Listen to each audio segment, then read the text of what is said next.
السلام السلام علیکم۔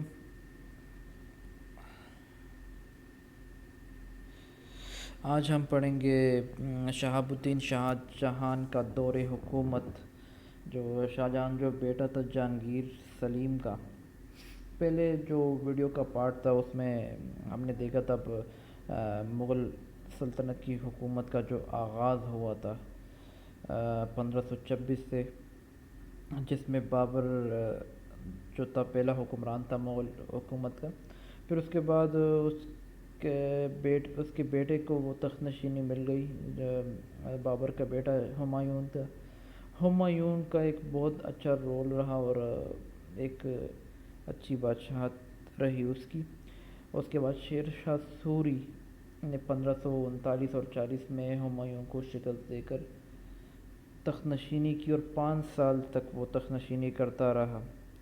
اسی دور میں جو ہمایوں تھے وہ ایران میں انہوں نے پناہ لی۔ 1545 تک شیر شاہ سوری جو کہ تخت نشین تھا، اس کے بعد ان کے جانشین تخت نشین ہوئے۔ 1555 میں شیر شاہ سوری کے جانشینوں کو شکست کا سامنا کرنا پڑا اور ہمایوں دوبارہ سے تخت نشین ہو کر مغل سلطنت کا آغاز ایک بار پھر ہوا۔ 1556 میں ہمایوں کا انتقال ہو گیا اور ان کے بیٹے جلال الدین محمد اکبر نے تخت نشینی کی اور حکومت کو آگے بڑھایا۔ 1556 سے 1605 تک جلال الدین محمد اکبر نے جو کہ حکومت کی۔ اس کے بعد ان کا بیٹا جو کہ جہانگیر تھا، اس کا دور حکومت رہا 1605 سے 27 تک۔ جہانگیر کا دور حکومت رہا جو سلیم کے نام سے بھی مشہور تھا، اور ان کی بیوی کا ایک رول بھی تھا ان میں، نور جہاں کا۔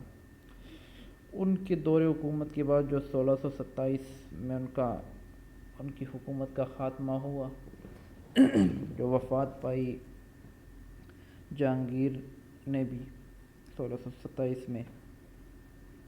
اس کے بعد ان کا بیٹا جو تھا شاہ جہان، اس کی دور حکومت شروع ہوئی جو آج ہم پڑھیں گے۔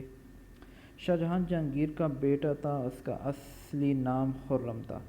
وہ 5 جنوری 1592 عیسوی کو لاہور میں پیدا ہوا۔ شاہ جہان کو بچپن سے ہی علم و ادب کے ساتھ ساتھ شاہ سواری اور نشانہ بازی سے بھی دلچسپی تھی۔ اس کی شادی آصف خان کی بیٹی ارجمند بانو بیگم سے ہوئی، جو تاریخ میں ممتاز محل کے نام سے مشہور ہے۔ جہانگیر کے انتقال کے بعد شاہ جہان 4 فروری 1628 عیسوی کو ابو المظفر شہاب الدین محمد شاہ جہان بادشاہ غازی کے لقب سے تخت نشین ہوا۔ شاہ جہان کے دور کو مغلیہ دور کا سنہری زمانہ کہا جاتا ہے، کیونکہ اس دور میں مغلیہ سلطنت اپنے عروج کو پہنچ چکی تھی اور ملک بھر میں امن و امان اور خوشحالی کا دور دورہ تھا۔ نظم و نسق: شاہ جہان نے مرکزی بادشاہت کا نظام قائم رکھا اور بادشاہ ہی اصل اختیارات کا سر چشمہ تھا۔ اس نے جہانگیر کا انتظامی ڈھانچہ چند اصلاحات کے ساتھ جاری رکھا۔ اس نے صوبوں میں بعض انتظامی تبدیلیاں بھی کیں۔ وہ 22 صوبوں پر مشتمل سلطنت کا حاکم تھا۔ ان صوبوں کی سالانہ آمدنی 45 کروڑ روپے تھی۔ شاہ جہان انتہائی دیانت دار، محنتی اور مستعد افراد کو اعلیٰ عہدوں پر فائز کرتا۔ وہ سرکاری حسابات کی خود پڑتال کرتے۔ اس کے بہتر نظم و نسق کے نتیجے میں ایک پرگنہ سے تقریباً 10 لاکھ کی رقم سرکاری مد میں وصول کی جاتی۔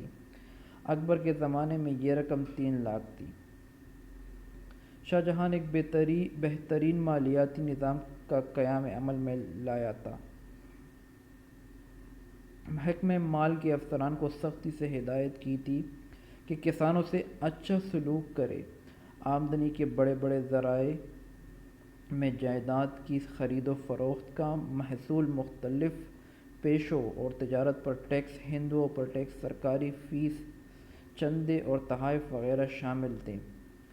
نظام انصاف کو مؤثر بنانے کے لیے شاہ جہاں اہل اور قابل قاضیوں کا تقرر کرتا تھا، تمام لوگوں کو یکساں حیثیت دی تھی۔ مجرموں کو عبرت ناک سزائیں دینے کی وجہ سے جرائم کم تھے۔ آخری اپیل بادشاہ کو کی جاتی۔ شاہ جہاں نے بدھ کا دن انصاف کے لیے مقرر کیا تھا۔ یہ ایک امپورٹنٹ پوائنٹ ہے جو MCQs کے حوالے سے بھی بہت ہی ضروری ہے، کسی ٹیسٹ وغیرہ میں آ سکتا ہے، جو کہ شاہ جہاں نے بدھ کا دن انصاف کے لیے مقرر کیا تھا۔ فوجیوں کی کل تعداد تقریباً 4,40,000 تھی۔ صوبے انتظامی طور پر کئی اکائیوں میں تقسیم کیے گئے تھے۔ اہم صوبائی افسروں میں صوبے دار، صوبائی دیوان، فوجدار اور کوتوال وغیرہ شامل تھے۔ سلطنت کی وصیت۔ شاہ جہاں نے فتوحات کے ذریعے مغلیہ سلطنت کو وصیت دی تھی۔ شاہ جہاں نے دکن کے خلاف جارحانہ حکمت عملی اپنائی۔ یہاں کی اکثریتی آبادی شیعہ مسلمانوں پر مشتمل تھی اور یہ لوگ مغلوں کے خلاف تھے۔ یہ لوگ شاہ ایران کو اپنا محافظ سمجھتے تھے اور مغلوں کے خلاف مراٹھیوں کی مدد کرتے تھے۔ ان وجوہات کی بنا پر شاہ جہاں نے دکن کو فتح کرنا چاہا۔ اس نے احمد نگر کو فتح کرنے کے بعد بیجاپور اور کولنگٹا کے حکمرانوں کو خط لکھا کہ بادشاہ کی بالادستی قبول کرے، اور کئی ہزار فوج کے ساتھ بادشاہ خود وہاں تشریف لے گیا۔ باہمی معاہدوں کے بعد یہ علاقہ مغلیہ سلطنت کے زیر اثر آ گئے۔ شاہ جہاں نے قندھار پر بھی قبضہ کیا، لیکن ایرانی حاکموں کی شدید مخالفت پر قندھار کا علاقہ ہاتھوں سے نکل گیا۔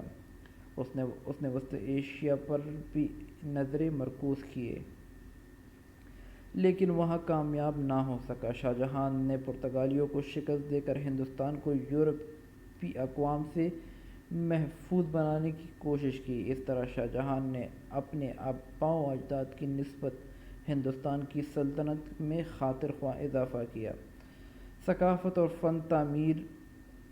مغلیہ تاریخ میں شاہ جہاں ایک ایسا بادشاہ گزرا جس نے تعمیرات میں بے حد دلچسپی کا اظہار کیا۔ تعمیرات میں دلچسپی کے حوالے سے شاہ جہاں کو خصوصی مقام حاصل ہے۔ شاہ جہاں کو بجا طور پر عمارت سازی کا بادشاہ کہا گیا ہے۔ اس کا دور بلاشبہ فن تعمیر کا عہد زرعی تھا۔ وہ ایک بہت بڑا معمر فرما نروا تھا۔ وہ شان و شوکت کا بڑا شوقین تھا۔ اس کے دربار کی شاندار اور پرشکوہ عمارت اس کے عہد کے فنی کمالات کا نہایت اعلیٰ نمونہ ہے۔ وہ برصغیر پاک و ہند کا ایک عظیم ترین حکمران تھا۔ اس نے اپنی سلطنت کے طول و عرض میں بہت سی حسین و جمیل عمارتیں بنوائیں۔ اس نے اپنے 30 سالہ عہد حکومت میں دلی، آگرہ، کشمیر، لاہور، قندھار، کابل اور دیگر بڑے بڑے شہروں میں بے شمار قلعے اور مساجد تعمیر کروائے۔ شاہ جہاں کے عہد کی اہم عمارتوں میں آگرہ کا تاج محل انتہائی خوبصورت عمارت ہے۔ یہ جو دنیا کے 7 عجائبات میں شمار ہوتی ہے۔ اسے ممتاز محل کی یاد میں دریائے جمنا کے کنارے تعمیر کیا گیا جو اس میں دفن ہے۔ یہ محل 17 سال کی مدت میں مکمل ہوا۔ دیگر عمارتوں میں موتی مسجد آگرہ، قلعہ آگرہ، شالیمار باغ لاہور، لال قلعہ دلی، جامع مسجد دلی اور نشاط باغ کشمیر مشہور ہے۔ نیچے دیے گئے تصویریں آپ دیکھ سکتے ہیں کہ شالیمار باغ جو تھا یہ شاہ جہاں نے بنایا، لال قلعہ جو کہ دلی میں ہے یہ بھی شاہ جہاں نے بنوائے۔ ان تعمیرات پر اس نے کروڑوں روپے صرف کیے اور انہی کی بدولت اس کی شہرت دنیا کے کونے کونے میں پھیل گئی۔ شاہ جہاں نے آگرہ میں سرخ پتھروں سے آگرہ کا قلعہ تعمیر کیا اور اس میں موتی مسجد تعمیر کی جو ایک شاندار عمارت ہے۔ اسے سنگ مرمر سے 30 لاکھ روپے کے خرچ پر 7 سال میں تعمیر کیا گیا۔ اس طرح تخت و طاؤس کو سونے، جواہرات اور ہیروں سے 7 سال کی مدت میں 1 کروڑ کی لاگت سے تیار کیا گیا۔ نیچے دیے گئے تاج محل کی تصویر ہے اور ممتاز محل۔ وسطی ایشیا پالیسی۔ شاہ جہاں کی جو پالیسی تھی وسطی ایشیا کے حوالے سے اس پر کچھ نظر ڈالتے ہیں۔ اپنے آباء و اجداد کی طرح شاہ جہاں کی بھی خواہش رہی کہ اپنے اصل وطن وسطی ایشیا کو دوبارہ حاصل کر لے۔ اپنے دور اقتدار کے ابتدا میں اس کے دل میں بلخ اور بدخشاں پر قبضے کی تڑپ موجود تھی، جہاں سے وہ سمرقند میں بھی مہم جوئی کر سکتا تھا جو تیمور کا وطن تھا۔ 1646 میں شہزادہ مراد اور علی مردان نے بلخ اور بدخشاں پر قبضہ کیا، لیکن یہ قبضہ برقرار رکھنا ممکن نہ تھا۔ ناموافق آب و ہوا کی وجہ سے شہزادہ مراد اپنے باپ کی خواہش کی برعکس واپس ہندوستان آیا۔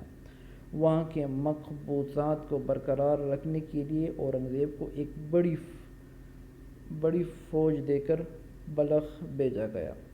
ازبک بھی متحد ہو گئے تھے، جنہوں نے اورنگزیب کا سخت مقابلہ کیا اور اورنگزیب کو بڑی تکلیف کے ساتھ واپس ہونا پڑا۔ شاہ جہاں کی وسطی ایشیا کی مہم کی وجہ سے مغل خزانے اور افرادی قوت کو نقصان پہنچا۔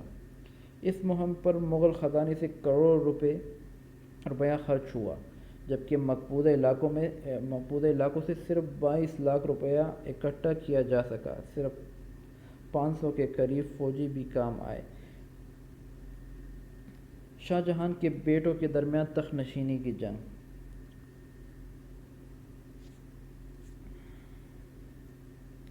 یہ ہم انشاءاللہ نیکسٹ ویڈیوز میں ہم پڑھیں گے کہ کس طریقے سے شاہ جہاں کے بیٹوں نے تخت نشینی کے لیے جنگ کی، اور یہ جو مغل حکومت کا زوال تھا وہ اسی وجہ سے تھا کہ ان کی آپس کی لڑائی اور کچھ اختلافات کی وجہ سے جو زوال سٹارٹ ہوا تھا وہ اسی بنا پر تھا، جو ایک سنہرا دور تھا مغل کا، وہ ختم ہونے جا رہا تھا۔